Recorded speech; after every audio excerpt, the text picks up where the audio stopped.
நல்ல மனைவியாய் அமைந்து குடும்பத்தின் மாண்பு காப்போம். திருமணம் என்பது பல்வேறு எதிர்பார்ப்புகளுக்கு மத்தியில் இரு உயிர்கள் இணையும் ஆத்மார்த்த ரீதியான ஒரு புது உறவு பாலமாகும். தனது கணவனை பற்றி பெரும் எதிர்பார்ப்புகளுடன் மனைவி ஒன்றிணைகிறாள். அல்லாஹ்வின் பிரதிநிதியான மனிதன் தனது பிரதிநிதித்துவத்தை அல்லாஹ்வின் திருப்தி நாடி உலகில் விரிவடையச் செய்வதையும், ஒழுக்க விழுமியத்தை கட்டிக்காப்பதையும், மன அமைதியை ஒருவருக்கொருவர் ஏற்படுத்திக் கொள்வதையும் நோக்காக கொண்டு திருமணம் செய்ய ஊக்கப்படுத்தப்படுகிறான். இந்த வகையில் திருமண உறவில் இணைப்பவர்களும் தூய எண்ணங்களோடு எல்லை கடந்த எதிர்பார்ப்புகளால் தம் வாழ்க்கை சோலைக்குள் நுழையாமல் அமைவதை வைத்து முடிந்தவரை அழகான அமைதியான இறை உவப்புள்ள வாழ்வை அமைத்துக் கொள்ள முன்வர வேண்டும். திருமண உறவில் மனைவி என்பவள் மார்க்கப்பற்றுடன் அழகும் கொண்டு திகழ்வாளானால் அதைவிட பாக்கியம் வேறேது? ஒரு ஆணுக்கு மார்க்கத்தின் ஒளிமிகு கூட்டிற்குள் அவன் இனிதே நடைபயில அது அவனுக்கு தூபமிடும். அழகில் குறைவான பெண் மார்க்கப்பற்றுடன் கிடைத்தால் சிறப்பில்லை என்பது பொருளல்ல. மார்க்கப்பற்று எந்த பெண்ணிடமிருந்தாலும் அவளை துணைவியாக அடையும் ஆண் சிறப்பையே பெறுகிறான். மனைவி என்ற சிறந்த பாத்திரம் என்று பல்வேறு வழிமுறைகளால் தாக்கத்தால் சிதறுண்டு போயுள்ளதை நாம் அவதானித்து வருகிறோம். மனைவி என்ற குடும்பத்தின் விளக்கு சிறப்பாக ஒளிராவிட்டால் ஒரு குடும்பத்தின் முழு பகுதியும் அஸ்தமித்துவிடும். தன் கடமையை உணர்ந்து மனைவி தொண்டாற்றுகின்ற போது குடும்பம் மட்டுமல்ல, சூழலுக்கே அது நன்மை அளிக்கும் சக்தி வாய்ந்தது. இன்றைய நிலையில் அழகும் அந்தஸ்தும் தன்னுடைய கணவனிடம் உள்ளதா என்பதையே பல பெண்கள் தேட ஆரம்பித்துவிட்டனர். இதனால் ஒரு ஆணிடமுள்ள நற்குணங்கள், அன்பு பற்றிய தேடல் குறைந்து விடுகிறது. குடும்பத்தை போதுமான வசதிகளுடன் அன்பாக நடத்தும் கணவன்மாரை பார்த்து, நீங்க என்னதான் செஞ்சு கிழிச்சிட்டீங்க, உங்களை கட்டிக்கிட்டு நான் பட்ட கஷ்டம் கொஞ்சம் நஞ்சமா? மற்றவங்களெல்லாம் சந்தோஷமா வாழும் போது நமக்கு தான் இந்த கஷ்டம், எல்லாம் உங்க சோம்பேறித்தனத்தால வந்தது. தினம் தினம் வீட்டுக்கு வீடு இவ்வாறு கூறும் மனைவியர் பெருகி வருகின்றனர். இதனால் பாடுபட்டு உழைத்து வரும் கணவனின் உள்ளம் ரணப்படுத்தப்படுவதுடன் பல்வேறு பிரச்சனைகள் உருவாகவும் வழி செய்கிறது. இந்நிலைமை விவாகரத்தை நோக்கிய பாதைக்கு பல தம்பதியரை இட்டு சென்று கொண்டிருக்கிறது. இந்நிலை மாற பெண்கள் மார்க்கத்தின் தெளிவான வழிகாட்டல்களை புரிந்து கொள்ள வேண்டியது அவசியம். முதலில் மனைவியானவள் தன் எண்ணங்களை தூய்மைப்படுத்த வேண்டும்.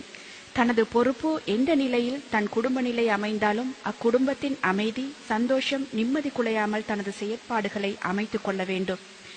எது வந்தாலும் சரி என தூக்கி வீசிவிட்டு தனது விருப்பப்படி நடப்பதற்கு அவள் மேற்கத்தேய மனைவி அல்ல. உத்தம வழிகாட்டலில் குடும்ப விளக்குகளாய் உதிர்த்த சஹாபாக்களின் வாழ்வில் பாடம் கற்ற இஸ்லாமிய மனைவி. அந்த சஹாபிகள் தங்கள் முழு விடயங்களையும் குடும்பத்தின் அமைதிக்காக, சந்தோஷத்திற்காக, அல்லாஹ்வின் திருப்தியை மட்டுமே நாடி தியாகம் செய்திருக்கின்றார்கள். ஆறுதலும் அன்பும் வழங்கி தன் கணவனை உயிரென மதித்து அல்லாஹ்வுக்காக வாழ்ந்தார்கள். தம் குழந்தைகளை இறை உவப்போடு வளர்க்க படாத கஷ்டங்கள் பட்டு பொறுமை காத்து இஸ்லாத்தின் தூண்களாக வீர பக்திமிகு பரம்பரைகளை உருவாக்கி காட்டினார்கள். தன் குழந்தை இறந்ததை கூட தன் கணவனின் அமைதி, நிம்மதி குலையக்கூடாது என்பதற்காக ஆறுதலாயும் அமைதியாயும் புத்தி சாதுரியமாகவும் கூறிய குலவிளக்குகள் நமக்கு படிப்பினையாக அமைந்திருக்கின்றனர். இவ்வாறு தானும் ஒரு மனையாளாய் அமைய வேண்டும் என்ற தூய எண்ணம் ஒவ்வொரு மனைவியிடமும் வர வேண்டும். தூய எண்ணம் எவ்வளவு அவசியமோ அதே அளவு நாவினால் வெளியாகும் வார்த்தையும் சுத்தமாக இருக்க வேண்டும். தற்போதைய பெண்கள் பலர் எதையும் சிந்திப்பதில்லை, மனதில் தோன்றுவதை பேசிவிடுவார்கள்.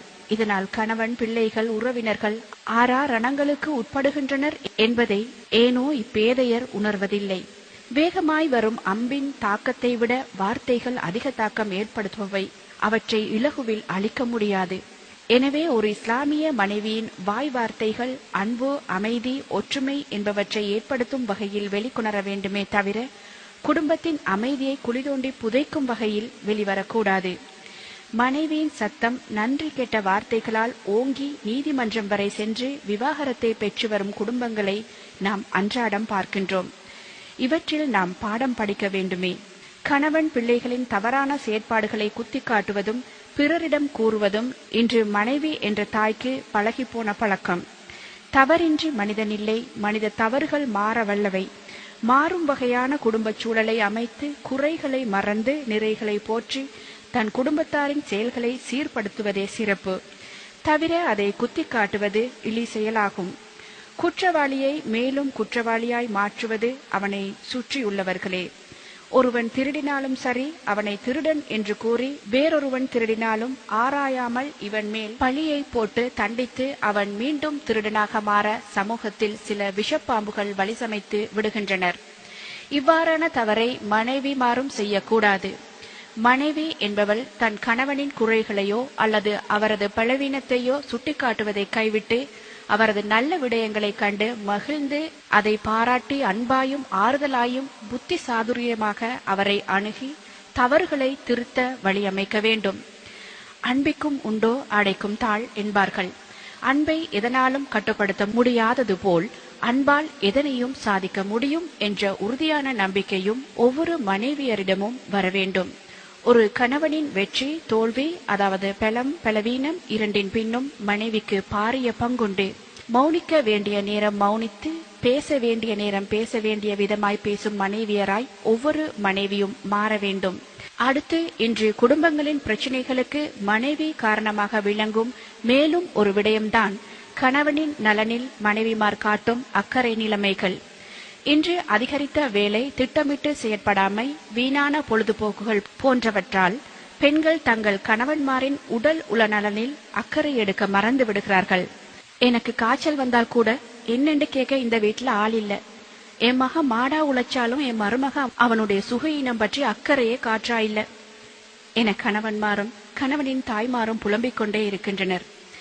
நாளடைவில் இவை பாரிய குடும்ப பிரச்சினைகளாய் ஆகிவிடுகின்றன.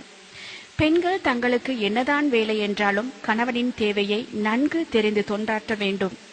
கணவன் சோர்வுற்ற நேரம் அவனது சோர்வு நீக்கவும், அவனுக்கு தேவைகள் ஏற்படும் போது அதனை தீர்க்கவும் பாடுபட வேண்டும்.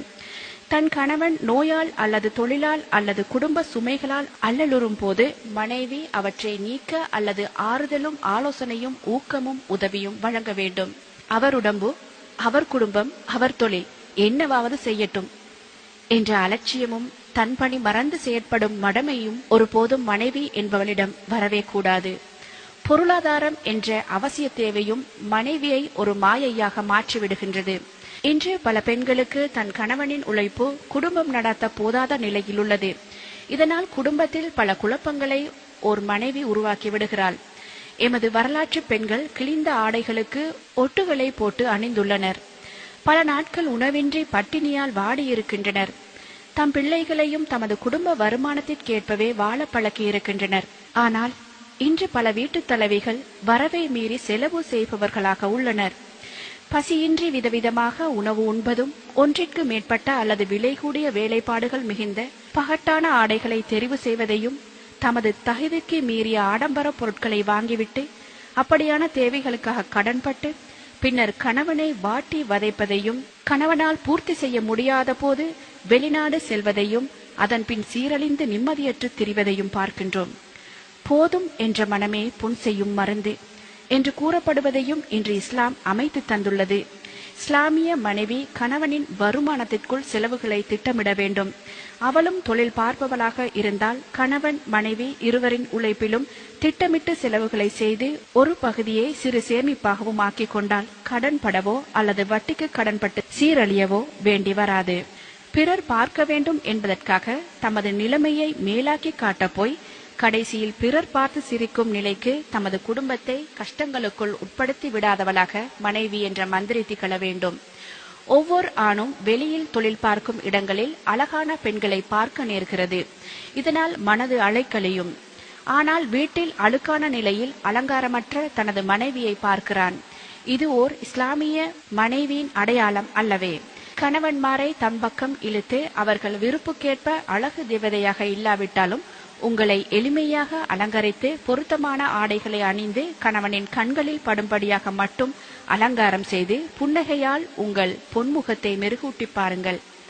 மனைவிமார்களே, வெளியில் செல்கையில் செய்யக்கூடாத அலங்காரத்துடன் செல்கின்றீர்கள். வீட்டில் பார்க்கவே சகிக்காத கோலம். உங்கள் கணவனை பார்க்கையில் அவனை நீங்கள் சந்தோஷப்படுத்த வேண்டும் என்பது இஸ்லாமிய போதனை. அதற்கேற்ப நீங்கள் மாறுங்கள். உங்கள் கணவன் உங்கள் வசம். ஒவ்வொரு மனைவியும் ஒன்றை சிந்திக்க வேண்டும். வாழ்க்கை என்பது நாம் அதை எப்படி அமைத்துக் கொள்கிறோம் என்பதில்தான் அதன் வெற்றியும் தோல்வியும் தங்கியுள்ளது. நபி ஸல்லல்லாஹு அலைஹி வஸல்லம் அவர்கள் தமது சஹாபி தோழர்களுக்கு கூறும்போது, உன்மீது அதிகம் அன்பு செய்யக்கூடிய, அதிக குழந்தைகளை பெற்றுத்தரக்கூடிய பெண்களை மணந்து கொள்ளுங்கள் என்று கூறினார்கள். எனவே பெண்கள் தனது கணவன் மீது மாசற்ற அன்பு செலுத்த வேண்டும். சினிமாவை பார்த்து அதில் வரும் கதாநாயகன் போல் தனது கணவன் அமைய வேண்டும் என்ற யதார்த்தத்திற்கு அப்பாற்பட்ட கற்பனைகள் முதலில் பெண்களிடமிருந்து மறைய வேண்டும்.